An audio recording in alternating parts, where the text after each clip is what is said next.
Hello hi everyone जय जगन्नाथ। आशा करुच्छे आपण मैंने भलरे थे मु भी भल अच्छी। बहुत दिन पर आज गोटे पिला दिन कथा मन पड़गला जिते छोट छोट थिलु ना सेत बेलू माँ मैंने सब मुढ़ी लड्डू बनाऊे ना किणा भी मुढ़ी लड्डू मिलूला से टाइम रे है। तो बहुत वर्ष हो गला बहुत दिन कहले बहुत वर्ष हो गला खाइनी। तो मुझे भाविली मतलब बहुत खावाई इच्छा होता 2-4 दिन होगला। तो मुझे भाविली आपण मान सहित भी मुझे रेसीपीटा सेयार करदेवी।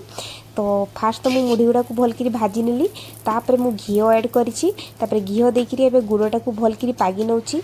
गुड़टा को सेते पर्यंत आपण मैंने पूरा चलाउथिबे जेते पर्यंत भल भाव से मेल्ट न होईची है माने आउ छाड़बेनी आपण मैंने माने पूरा चलाउथिबे ताकू आउ हल्का पूरा स्लो फ्लेम रे है माने मु गुटे ही काठ देइची आ मु सेइटारे ही पूरा माने चलाउची है जेते पर्यंत एटा मेल्ट न होईची माने आउ चलाउथिबे जदि आपण मैंने छाड़ी देइचंती माने से जो गोल गोल गोटा गोटा गुड़ाक जेमती न रहो पूरा मेल्ट हो जाऊ पूरा है सेते पर्यंत चलाउथिबे। तो देखंतु मु चलाउची एबे देखंतु ताकू माने टेस्ट करबा पई टिके पानी रे दे देबा जेमती कि माने टालना माने ओठा न हो सेटा टाइट हो जाऊ है। तो एबे मु टेस्ट करी नौची मते तो लागुची हेई गला बोली कि देखंतु देखले ही जना पडुची ए देखंतु एटा हेई गला बोली कि है। तापरे आमे से जो गुड़टा पागी देइछु बे से गुड़रे जेते मुढ़ी नेथिलु है।